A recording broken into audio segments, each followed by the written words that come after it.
Introduction. Today's players will never understand the charm and terror that old horror games gave us, especially during the 1980s, when the horror genre was taking giant leaps and delivering banger after banger, each more terrifying than the other. Yes, these games lacked in graphics and other ghastly details that today's horror games boast of, but man, they still managed to give kids countless nightmares. That's why in today's video, we shall explore the 20 most terrifying horror games from the 1980s that still hold their mettle. But before we get started, like this video and subscribe for more retro plunges. Now turn off the lights and don't make a sound. Sweet Home, 1989. Sweet Home, 1989 catapults you straight into a spine-tingling nightmare that blurs the line between cinema and gaming. Born from the haunting atmosphere of a Japanese horror film, this Capcom gem boldly ventured where few had before, melding RPG elements with a chilling survival horror twist. Imagine stepping into a decaying mansion where every creaking floorboard hides unspeakable terror, and puzzle solving becomes a matter of life and death. The game's narrative weaves a haunting tale of cursed souls and lingering specters, inviting you to uncover its dark secrets piece by piece. What truly sets Sweet Home apart is its pioneering gameplay. It wasn't just about frantic combat, but also about exploring claustrophobic environments where every shadow could be a lurking menace. Its turn-based encounters demanded strategy, while an inventory system filled with cryptic clues pushed you to think like a detective in a haunted mystery. Although its graphics might seem quaint today, for its time, they were a masterclass in evoking dread through subtle details and atmospheric pixel art. The allure of Sweet Home lies in its audacity, daring to transform a static narrative into an interactive horror experience. Its influence echoes loudly in later titles like the Resident Evil franchise, acting as a seed for the survival horror genre's evolution. This game isn't just a relic, it's a cornerstone that earned its spot on any list celebrating the terror of the 1980s.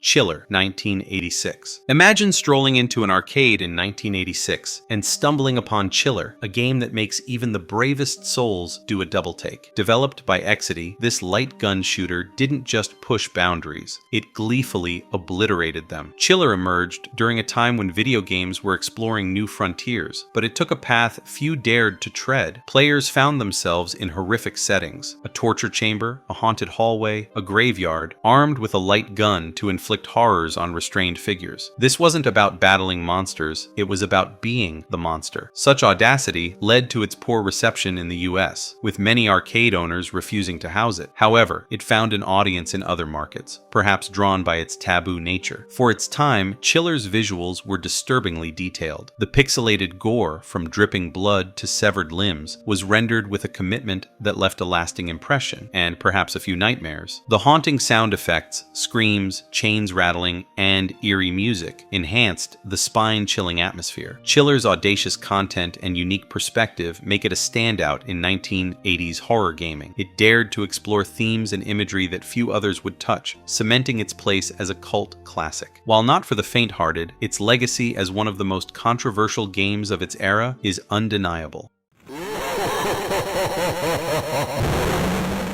Personal Nightmare, 1989. Imagine returning to your quaint hometown only to find it overrun by sinister forces, with the devil himself pulling the strings. That's the chilling premise of Personal Nightmare, a 1989 horror adventure game developed by Horrorsoft. This game marked the studio's chilling debut before they ventured into titles like Elvira, Mistress of the Dark. In Personal Nightmare, you play as the child of the local pastor, summoned back by a cryptic letter from your father. Upon arrival, your father has vanished, and the once friendly villagers now exhibit hostile and bizarre behaviors. It's up to you to uncover the dark secrets plaguing the town, battling demonic entities, including witches and vampires, all while racing against a looming 4-day deadline to confront the devil himself. This game blends traditional text-based commands with point-and-click interactions, offering a unique hybrid experience. Navigating through the village, you gather clues, solve intricate puzzles and interact with increasingly suspicious townsfolk. The real-time day and night cycle adds urgency, as certain events and dangers are time-specific. Inventory management is crucial, and every decision can lead you closer to salvation or a gruesome demise. For a 1989 release, the game's visuals were commendable, especially on platforms like the Amiga. The detailed environments and character designs, though pixelated by today's standards, effectively conveyed the game's dark and foreboding atmosphere. The haunting sound effects and minimalistic music further intensified the sense of unease, ensuring players remained on edge throughout their journey. Personal Nightmare is a testament to innovative horror storytelling in video games. Its daring approach to blending adventure mechanics with a chilling narrative paved the way for future horror titles. By immersing players in a world where every action could mean life or death, it solidified its place as a standout horror experience of the 1980s.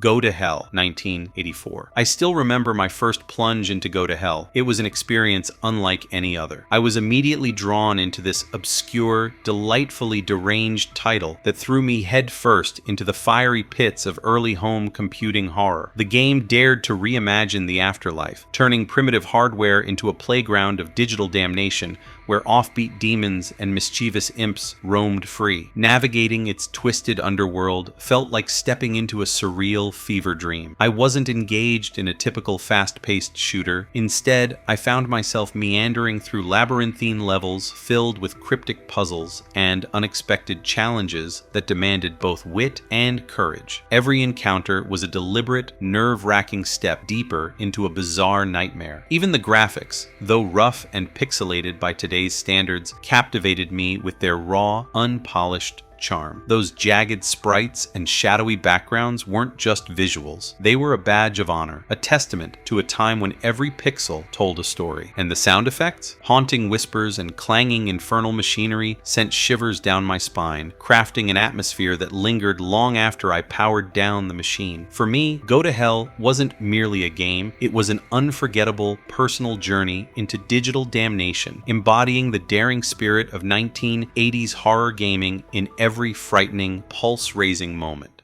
Soft and Cuddly, 1987. In the late 1980s, the ZX Spectrum played host to a myriad of games, but few were as unsettling as Soft and Cuddly. Released in 1987 by the powerhouse, this horror action-adventure title was the brainchild of developer John George Jones, who had previously delved into macabre themes with his earlier game, Go to Hell. Soft and Cuddly thrusts players into a grotesque quest as the son of the android queen, following a catastrophic accident that left the queen dismembered. Her husband, imprisoned in a refrigerator, is now vulnerable to malevolent spirits. The player's mission is to traverse a labyrinthine world, retrieve the scattered body parts of the android queen, and reassemble her to restore balance. The game unfolds across 256 interconnected rooms, each brimming with surreal and disturbing imagery. Players are equipped with a laser gun and a jetpack, essential tools for navigating the perilous environment. The laser gun allows for both defense against enemies and the destruction of certain environmental obstacles, while the jetpack facilitates movement across the sprawling map. The objective centers on collecting the 8 dismembered parts of the android queen, each hidden within the maze-like structure. Upon securing a body part, players must return it to the refrigerator where the father is held captive to receive clues about the next piece's location. This cycle continues until all parts are gathered, after which players must find a needle and thread to sew the queen back together. For its time, Soft and Cuddly showcased impressive graphical detail, especially given the ZX Spectrum's hardware limitations. The monochromatic visuals were intricately designed, with each room offering distinct and often disturbing art that contributed to the game's haunting ambiance. The sound design, though limited, featured eerie effects that complemented the unsettling visuals, further immersing players in its nightmarish world. Soft and Cuddly has since garnered a cult following, with retrospectives highlighting its audacious content and unique place in gaming history. In 2016, author Jarrett Kobek penned a book examining the game, reflecting on its themes and the era in which it was created.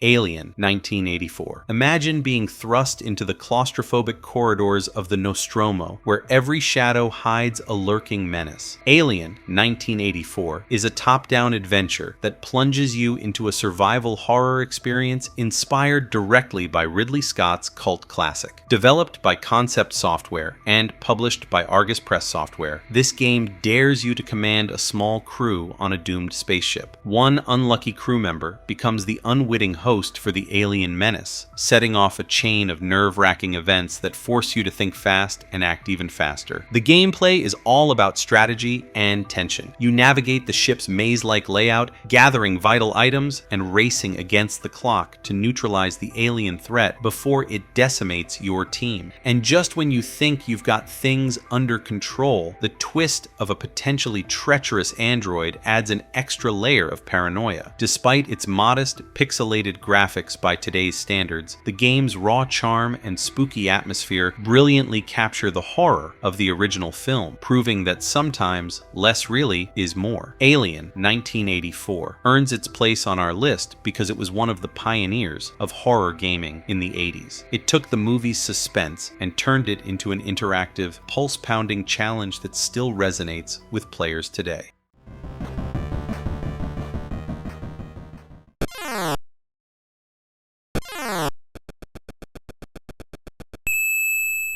The Texas Chainsaw Massacre, 1983. Alright, brace yourselves, because if you're a true retro gaming junkie, this one's a wild ride. The Texas Chainsaw Massacre for the Atari 2600 1983 is pure, uncut slasher madness wrapped in a tiny 8-bit package. Imagine channeling the notorious Leatherface himself, revving up your chainsaw as you tear through a horde of trespassers on your own turf. Every victim nets you 1,000 points, fueling your rampage, literally. Score enough and you snag an extra fuel tank to keep the carnage rolling. Now here's where it gets crazy. Instead of playing the survivor, you become the horror icon. That's right, you're the monster in this twisted homage to the cult classic film. Dodge obstacles like pesky fences, cow skulls, and even wheelchairs. Yep, really. Because every collision means precious seconds lost and a chance for your fuel gauge to drop dangerously low. It's a frantic chase where every decision could be the difference between unstoppable terror and an abrupt game over. When this game hit the shelves, it stirred up a storm of controversy for its raw violence, leaving many stores too chicken to stock it. But hey, controversy just means it left a mark. Today, it's a prized relic for collectors and hardcore fans alike, a genuine piece of gaming history that dared to push the envelope. If you want to dive into a piece of 8-bit horror that's as bizarre as it is brutal, this title is an absolute must-play for any true retro enthusiast. Uninvited, 1986. Uninvited, 1986, is a seminal point-and-click adventure game developed by ICOM Simulations, renowned for its atmospheric horror elements and intricate puzzles. As the second installment in the McVenture series, following Deja Vu, it showcases the early use of a graphical user interface that was innovative for its time. The narrative begins with the protagonist regaining consciousness after a car accident in front of a mysterious mansion. Their sibling is missing, a younger brother in the original versions and an older sister in the NES adaptation. With the car engulfed in flames, the protagonist ventures into the mansion seeking help and their lost sibling. Inside, they encounter supernatural entities and uncover the dark history of the mansion's former inhabitants, including a sorcerer and his corrupt apprentice, Draken. Uninvited employs a point-and-click interface, allowing players to explore the mansion, collect items, and solve puzzles to progress. The game features a time-based mechanic where lingering too long results in the protagonist succumbing to the mansion's evil influence, transforming into a zombie. This time limit is based on the number of actions taken, adding a layer of urgency to the exploration. Upon release, Uninvited received positive reviews for its engaging plot, challenging puzzles, and graphical presentation. Macworld praised its delightfully sarcastic commentary and skillfully drawn graphic, noting that the puzzles, while challenging, contributed to an intriguing experience. Uninvited remains a noteworthy title in the history of adventure game, exemplifying early experimentation with graphical interfaces and horror storytelling in gaming. Its influence is evident in subsequent titles that blend atmospheric exploration with puzzle-solving mechanics.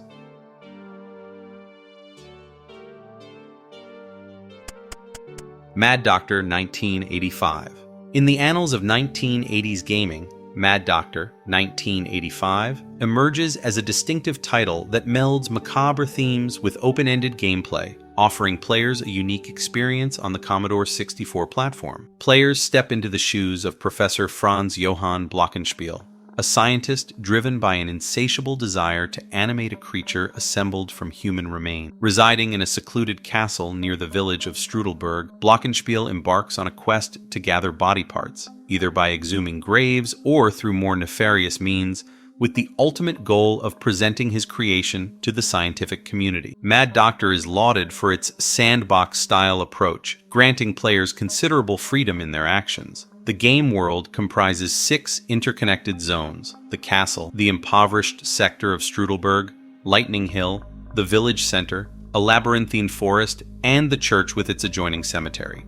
Each area is depicted through fixed, isometric visual, allowing for exploration and interaction. Upon its release, Mad Doctor received mixed reviews. While some praised its originality and dark humor, others critiqued its graphics and sound design. Today, Mad Doctor is recognized as an early example of open-world gameplay, offering players a degree of freedom that was uncommon at the time. Its blend of horror elements with strategic planning has cemented its status as a cult classic among retro gaming enthusiasts.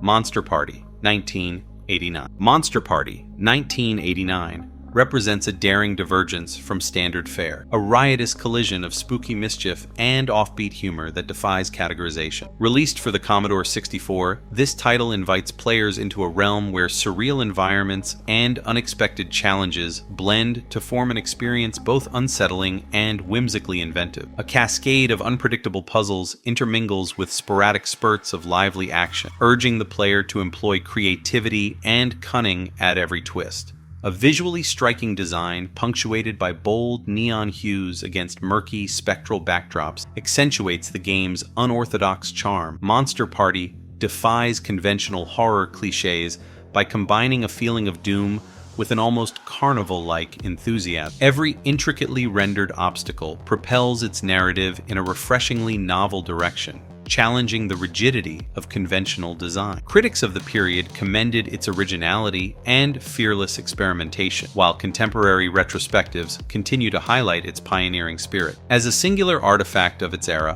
Monster Party remains an attestation of creative design, its eccentric flavor and inventive execution sparking ongoing dialogue among enthusiasts of classic computer entertainment.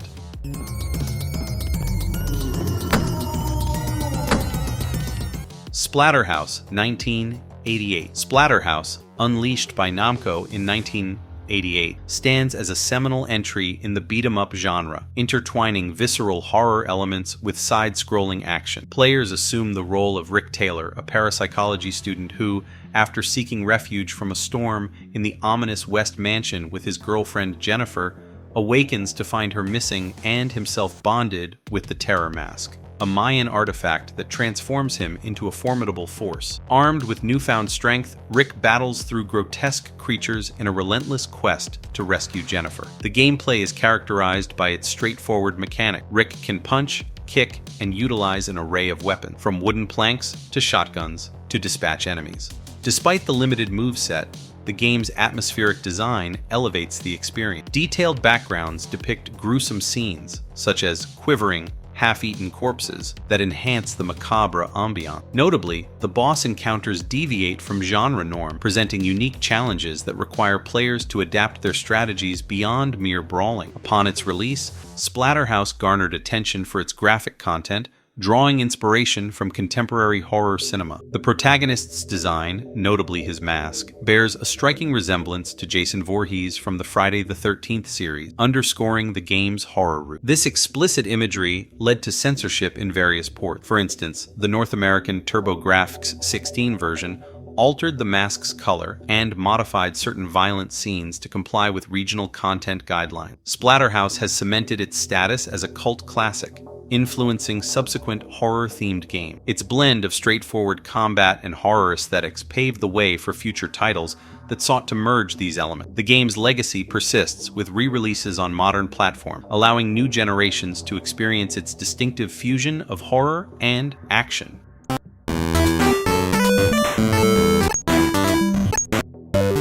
Maniac Mansion, 1987. Maniac Mansion, 1987. Shattered expectations with a daring fusion of whimsy and foreboding, reimagining the haunted house narrative for the modern era. Conceived by the visionary team at Lucasfilm Games, its creation was driven by a desire to transform static horror tropes into an interactive tapestry of bizarre humor and eerie suspense. In this game, you navigate a sprawling mansion rife with secret passageways, absurd characters, and puzzling conundrum, all rendered in a vividly hand-drawn, cartoonish style that paradoxically channels both levity and unease. Rather than following a linear script, the storyline morphs according to your choices, with multiple endings that reward exploration and inventive problem-solving. Each room unfolds as an independent world, featuring oddball inhabitants like a deranged scientist, enigmatic eccentrics, and ghostly figures whose dialogues brim with sardonic wit. The gameplay challenges you not only to solve puzzles, but also to manage unexpected narrative twists, all while balancing genuine moments of tension with sly, tongue-in-cheek humor. Eschewing conventional design, Maniac Mansion's unconventional structure and multifaceted storytelling carved a niche in interactive entertainment. Its influence resonates in countless successors,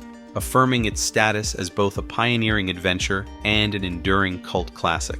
Mystery House, 1980. Mystery House, 1980 is nothing short of a digital seance, a macabre odyssey that summons the ghost of early interactive horror. Conceived by Roberta Williams for the Apple II, this cult classic transforms a crumbling mansion into a labyrinth of dread and unsettling mystery. Every static illustration, rendered in crude yet haunting detail, is a portal to a bygone era of Gothic terror, where shadowy corridors conceal unspeakable secrets. Wandering through its pixelated halls feels like stepping into an eldritch nightmare, where the whispers of long-forgotten phantoms mingle with the palpable chill of imminent doom. Eschewing modern gloss, the game's sparse interface and minimalist commands evoke a visceral sense of isolation, as if you're deciphering cryptic clues amid an unsettling ambiance reminiscent of a Lovecraftian mausoleum. For those of us who feast on digital dread, Mystery House is more than just an adventure. It's an initiation into the realm of interactive horror that laid the foundation for every scream-inducing pixelated scare that followed. This seminal experience continues to haunt the corridors of our gaming memory, a relic of pure, unadulterated terror that only true horror aficionado can fully appreciate.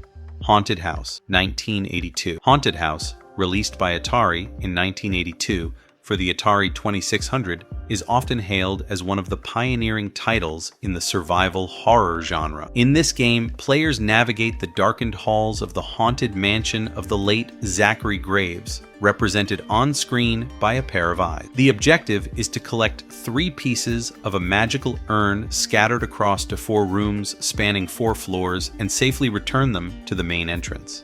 To aid exploration in the pitch-black mansion, players can light matches, briefly illuminating their immediate surrounding. However, lurking within are various creatures, hairy tarantulas, a vampire bat, and the ghost of Mr. Graves himself that can scare the player, resulting in the loss of 1 of 9 lives. The game also features items like a master key to unlock doors and a scepter that renders the player invisible to enemies. Haunted House offered 9 levels of difficulty, with higher levels introducing more aggressive creatures and complex maze layout. The game's innovative use of limited visibility, item management, and non-combative evasion tactics laid the groundwork for future survival horror games. Contemporary reviews praised its atmospheric tension and engaging gameplay, cementing its status as a classic in video game history.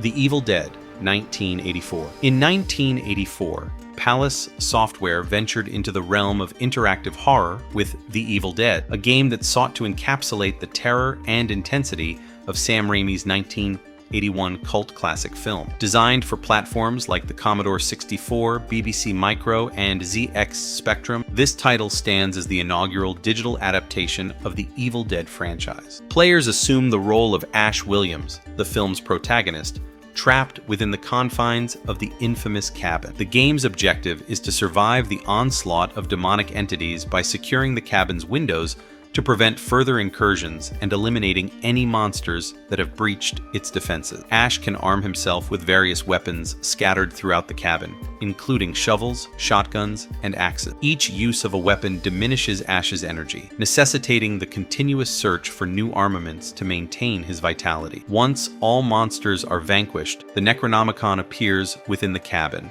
which Ash must destroy to eradicate the evil presence permanently. Visually, the game employs a top-down perspective, offering a schematic representation of the cabin and its immediate surrounding. While the graphics are rudimentary by today's standards, they effectively convey the claustrophobic and perilous atmosphere of the source material. The gameplay emphasizes strategic resource management and quick reflexes, as players must balance the tasks of fortifying the cabin and combating relentless foes. The Evil Dead, 1984, stands as a testament to early attempts at merging cinematic horror with interactive entertainment, offering players a chance to engage directly with the terror that defined the original film.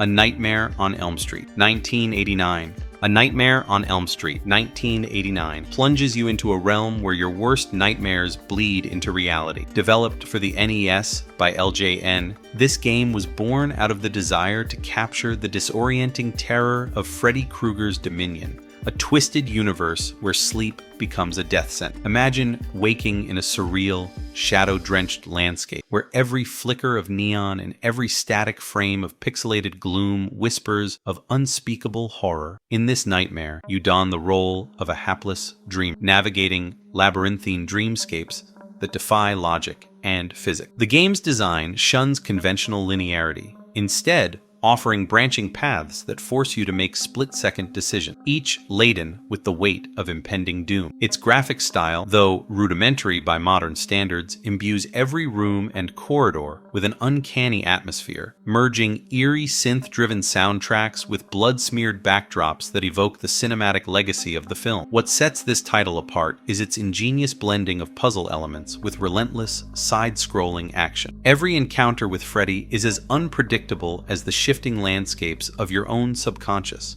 where fleeting moments of clarity are interrupted by sudden bursts of gruesome combat. In essence, A Nightmare on Elm Street, 1989, is more than just a game. It's a digital descent into madness that challenges you to confront the terrors lurking in the depths of your dreams.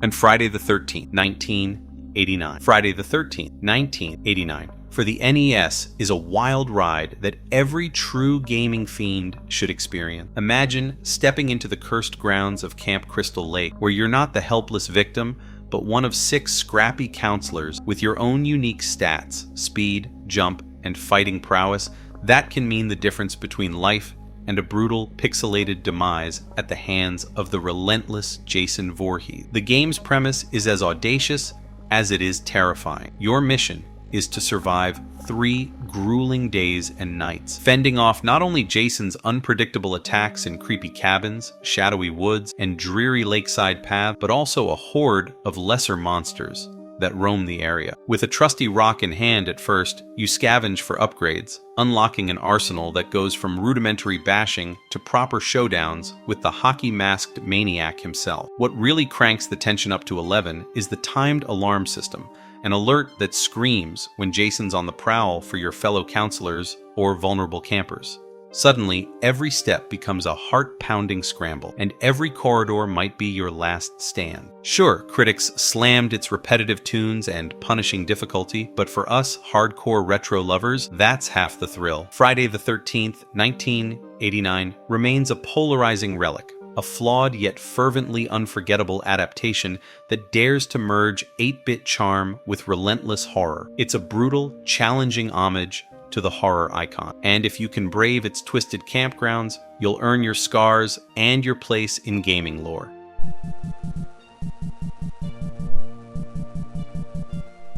Cauldron, 1985. In the mid-1980s, Palace Software embarked on a project to adapt the 1978 slasher film Halloween into a video game. However, lead designer Steve Brown found the concept limiting and sought a more imaginative direction. Drawing inspiration from the whimsical elements of Halloween festivities, Brown envisioned a game featuring classic icons like witches and pumpkin. This creative pivot led to the development of Cauldron, a title that would blend platforming and shooting mechanics in a vibrant, side-scrolling adventure. In Cauldron, players assume the role of a witch, aspiring to become the Witch Queen by defeating the malevolent Pumpkin. The gameplay is divided into two distinct modes: aerial exploration and subterranean platform. While flying on her broomstick, the witch searches for color-coded keys scattered across haunted forests, perilous seas, volcanic regions, and haunting graveyards.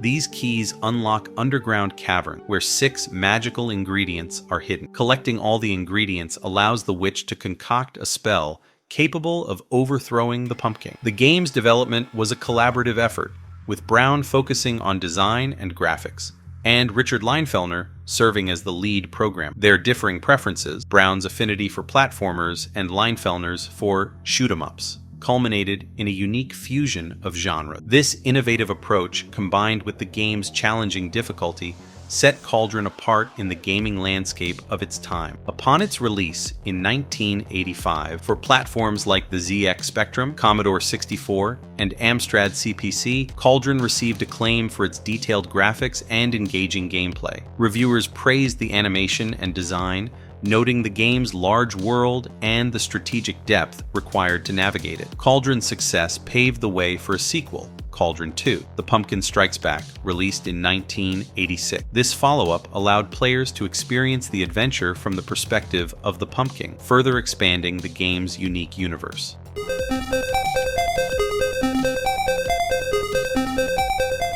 Alien Syndrome, 1987. Drawing inspiration from the sci-fi horror aesthetic popularized by films like Aliens, Alien Syndrome, 1987, thrusts players into a relentless battle against grotesque extraterrestrial foes. Players assume the roles of Ricky and Mary, 2 intrepid soldiers navigating labyrinthine space stations and ships overrun by alien monstrosity. The primary objective is to rescue captured comrades scattered throughout each level before a time bomb detonates, adding a palpable sense of urgency to the gameplay. The top-down perspective allows for 8-directional movement, facilitating dynamic combat scenarios as players fend off swarms of enemies while searching for hostages. One of the game's standout features is its cooperative multiplayer mode, enabling 2 players to team up and tackle the alien threat together. This cooperative element not only enhances the strategic depth, but also amplifies the overall enjoyment, as coordinating rescue efforts and combat tactics becomes crucial for survival. Visual, Alien Syndrome showcases detailed sprite work, with alien designs that are both imaginative and unsettling, reflecting the influence of H.R. Giger's iconic creature aesthetics. The atmospheric soundtrack, composed by Toru Nakabayashi, further immerses players into the game's tense, sci-fi setting. Alien Syndrome's blend of cooperative gameplay, challenging enemy encounters, and time-sensitive objectives has cemented its status as a beloved title among retro gaming enthusiasts. Its influence is evident in subsequent games that combine action and horror elements, solidifying its legacy in the arcade shooter genre.